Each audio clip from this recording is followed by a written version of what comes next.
again, and welcome to ManchTalk. I'm Tammy Simmons. And I'm Carla Garrick. And thank you for tuning in. Another week, stay at home is officially over as far as the stay at home order itself, meaning, which really I don't even know what the stay at home original order was. Try to stay home. It expired. That's good news as of midnight last night. I do think that like the single biggest impact from that, because people weren't staying, it wasn't like you were forced to stay in your house or anything, is that it changes some of the unemployment, because prior to the stay-at-home order ending, there were a litany of reasons why people could choose not to go to work. Now I think it's down to, I think you can still do it for childcare, like because people are really stuck, there's no schools, or I believe actual illness or actual quarantine. But like, you can't, if your employer wants you back and is willing to give you hours, then you now have to take them. So it's a step towards that, like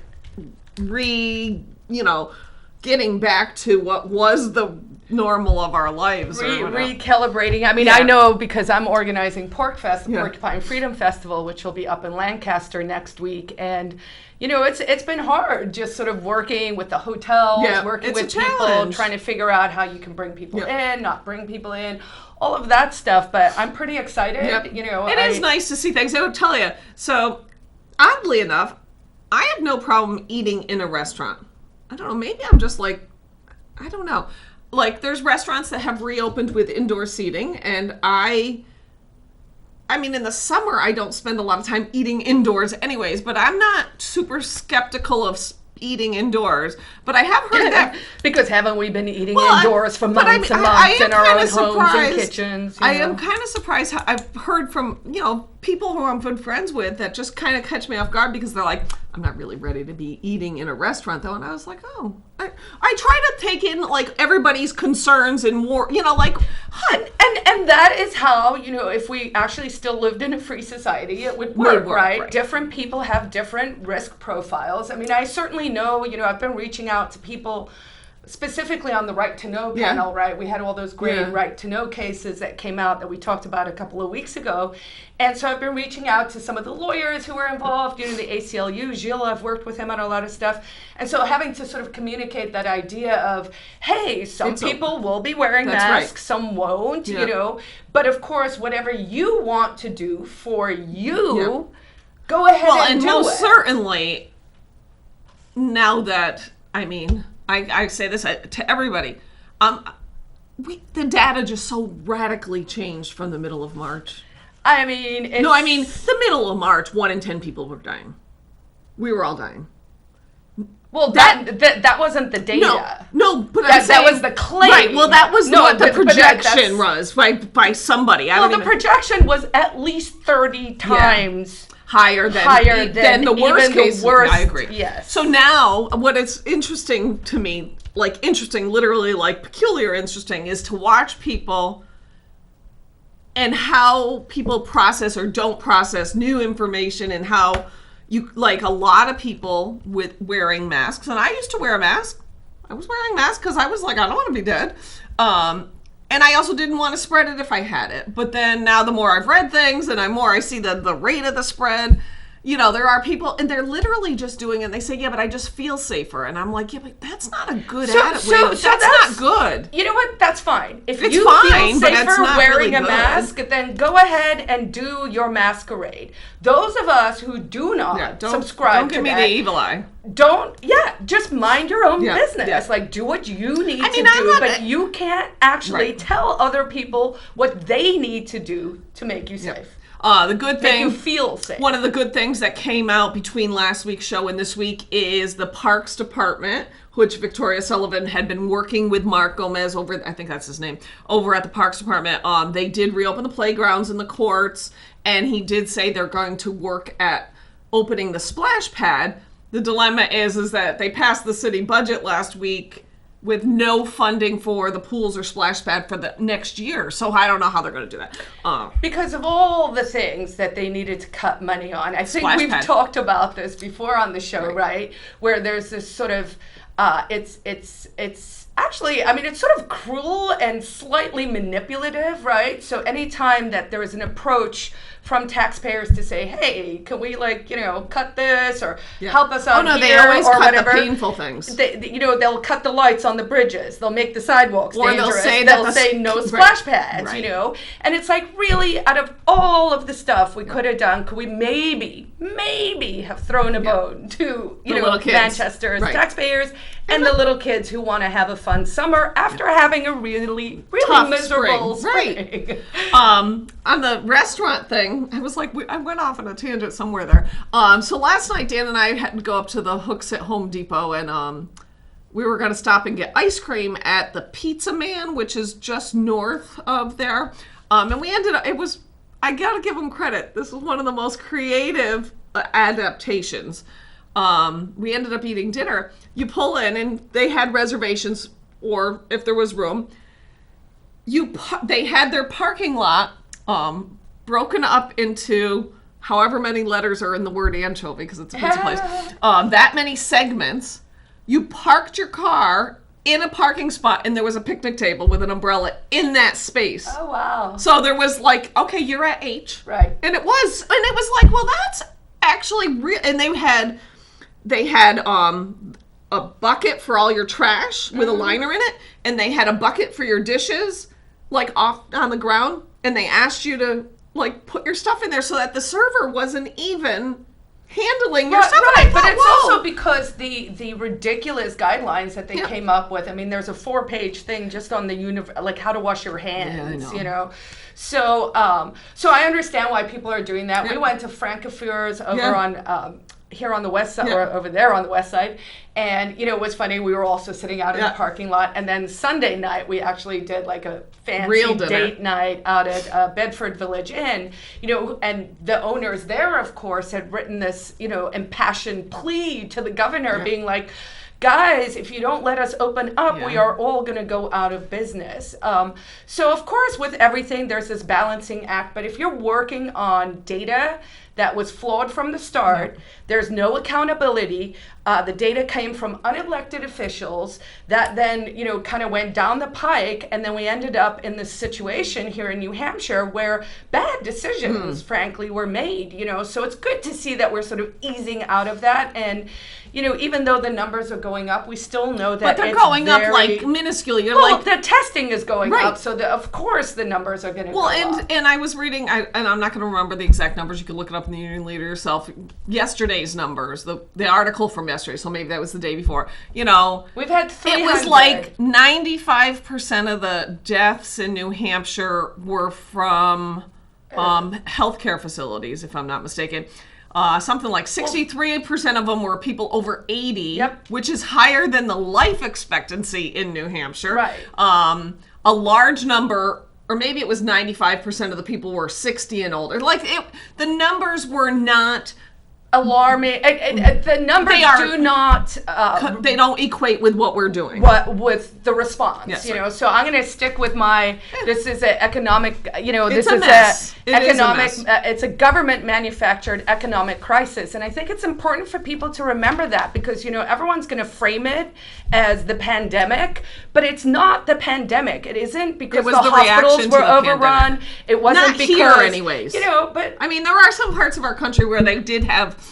That got a little hairy, but it definitely was not. I don't even think in the big places where they. I think originally wasn't there a problem in early, but again. But we had ways to respond that didn't include what we did. Right. So anyway, the good news is we're opening up. The emergency order has lapsed, and hopefully we can get back to normal. Yeah. And I think I don't know this, but I'm presuming that the task force is still working because pretty much every business industry, short of the Loudon Raceway, has some guideline to open by June 29th, except for the Loudon Raceway, and I'm sure that's just they're trying to figure out how to get as many people as possible into a NASCAR race. But I do think that's all supposed to be phase 1. All those, so whatever industry, haircuts. Well, if the numbers have continued to be, flat, now they can go to, I don't know if it's going to still be up to the task force to say, okay, well, we're moving all these people to phase 2, and here we've lifted these restrictions. I don't know. I mean, I do think that was another misstep, frankly. I mean, you can't close down the state by decree and then reopen it by committee. The minute you have a committee, as we know, standing joke is, you're never going to get a horse by committee is a, how does that saying go? It's not good anyway, right? Because you have all these people weighing in, and I've made an effort. I paid attention. I went and read a lot of these things as they were coming out. And frankly, it's a bunch of control freaks with nonsense, because if you are given the authority to try and make something as safe as humanly possible, which is basically what we've done now, then you're going to get people who are going to be like, well, in order to make it as safe as possible, we will close the splash pads forever. I mean, if we want to make the world as safe as possible, we should just all live in a bubble. Yeah. I'm gonna get one of those big bubble wrap things. Did you watch any of the State House stuff from Thursday? Oh.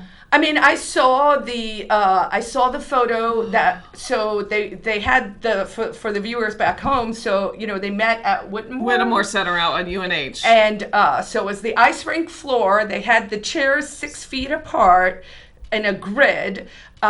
Everyone was wearing masks, except there was a handful, sort of a caucus. Yeah, that said we're not. Well, there were two groups. There were people who medically couldn't, and I guess I think they were in one place. And then there were like the freedom, they called it the freedom group or whatever. So, they put them up there in the cheap seats. I called them the Liberty seats. Yep.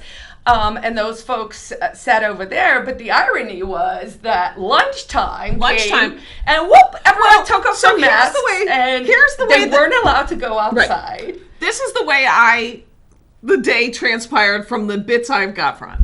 When they arrived in the parking lot, because it gets even weirder, they arrived in the parking lot, and they were taken more than one at a time via golf cart. So think about how small a golf cart is. No mask or anything required, from the parking lot to the Whittemore Center. So there was no danger of contracting the virus from one another on the golf course. On the golf cart to get to the Whittemore Center. All right. So now then, once you're in on the floor, they were required to either wear an N95 mask, a surgical mask, or one of those shields, those the surgical things. Except for the Freedom Caucus, which was over there. So then comes lunchtime, and I don't know if they were mandated, because I know somebody from the Freedom group said she went outside and she was like, where is everybody? Right. But the people on the floor were not allowed to leave. They had to stay in their seats, and a box lunch was brought to them at their seat, and they were told that they had to wear their shields while they were eating, but no masks, right? So then that hour when everybody's obviously able to contaminate the space if they had COVID ends, and they go back into session, and now that lunch is over, everybody's back to mandated masks. And somebody, Rep. Griffin from Goffstown, questioned, she goes, but we weren't wearing them at lunch. Why do we still have to wear them? This doesn't make any sense. And the speaker was like, well, because that's the rule.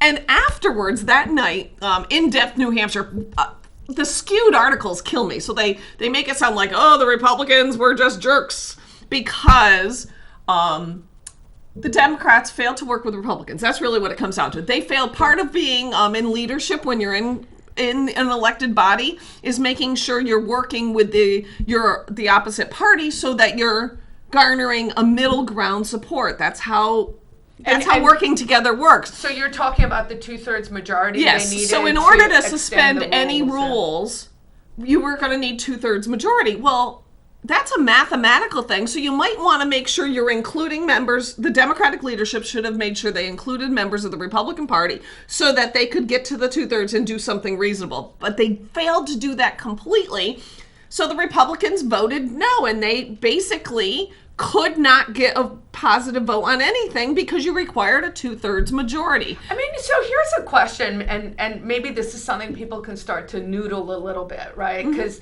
I'm of the opinion we probably have enough laws. Yes, how many more laws can we write? I would love to see the legislature get together and just start repealing I agree. Get rid of stuff. Old laws and things that don't make sense, that are outdated, all of that stuff, right?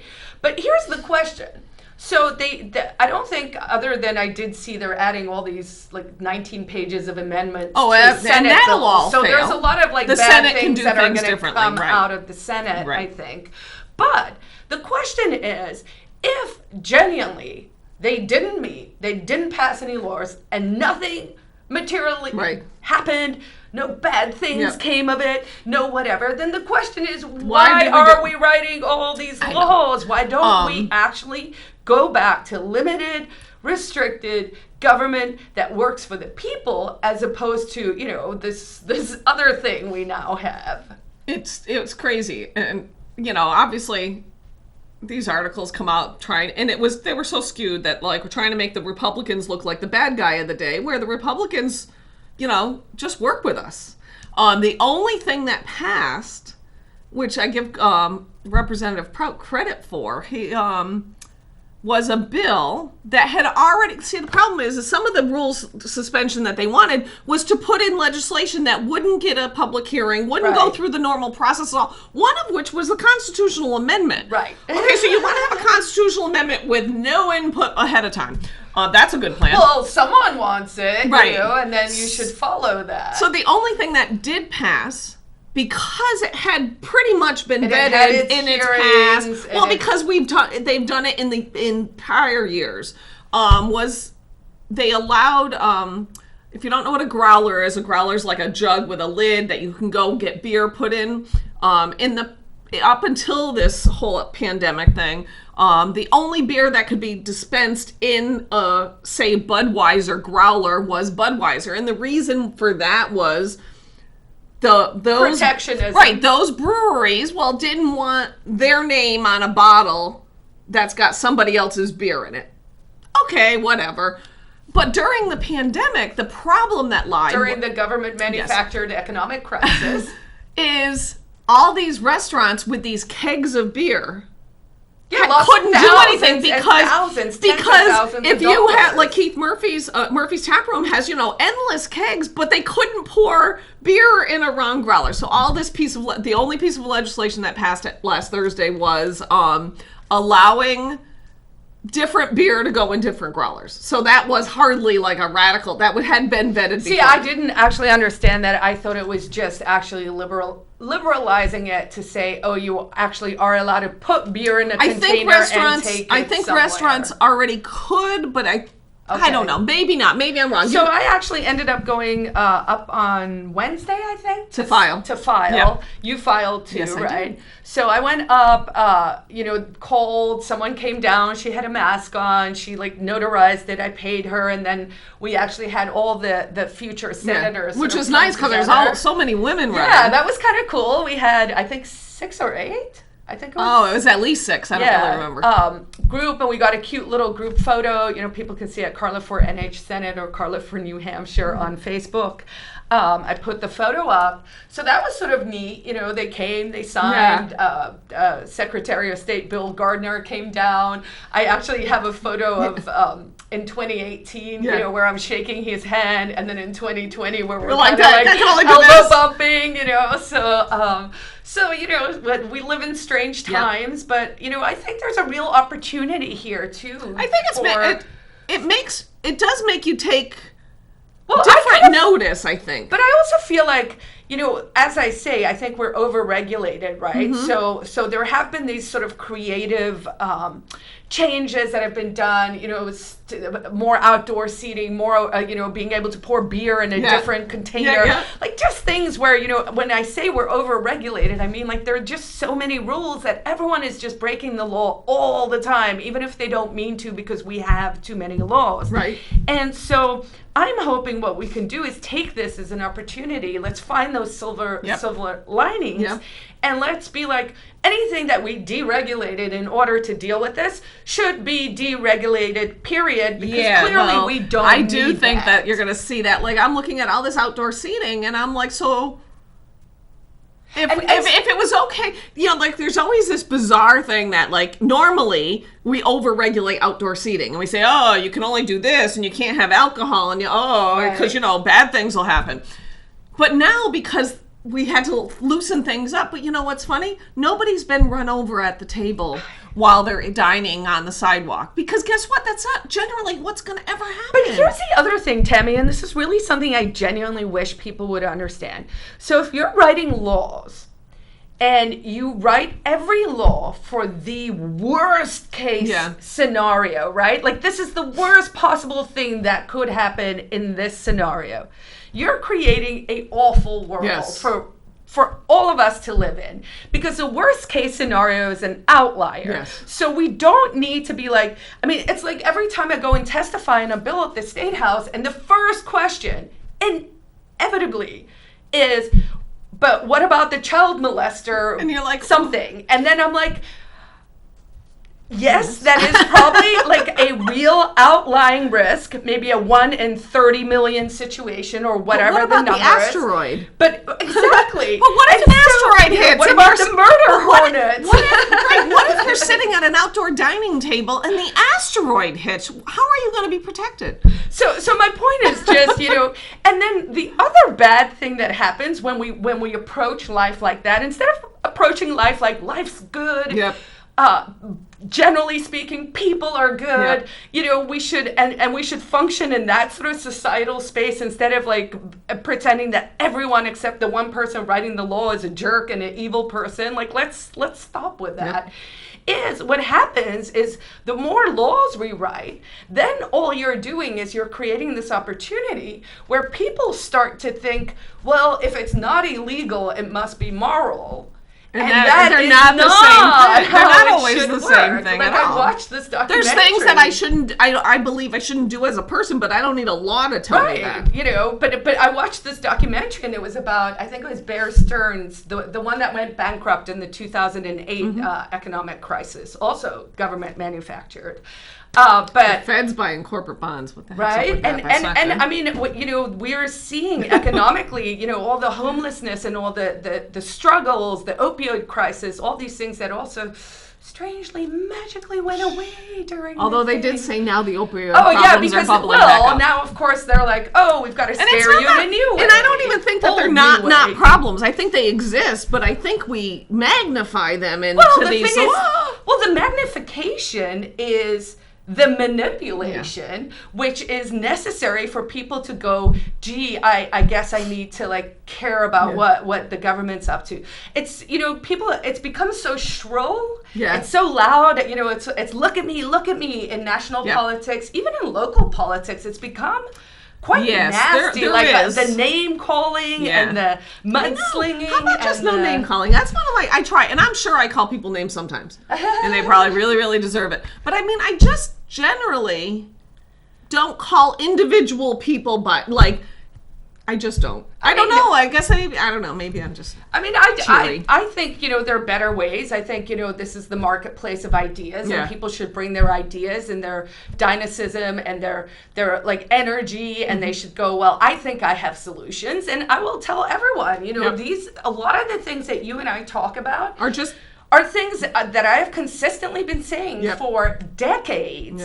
And something like, this rallying with the police accountability work. It's like, when did that become a new issue? That's been an issue for a long time. People, go back and look, you can track it in a magazine like Reason magazine, that libertarians, the Dr. Pauls and the Rand Pauls and the Tom Masseys and those people, right, have been saying for decades. And it's like, well, it's nice that everyone else is coming to the party, but if we're right about that, maybe we're right about a lot of things, and maybe people should start to listen, because we can solve these problems, but what the Democrats are doing isn't going to solve it. And you know what? I'm sorry to say, even a lot of the solutions that the Republicans come up with aren't actually, I mean, they don't even stick to the platform anymore.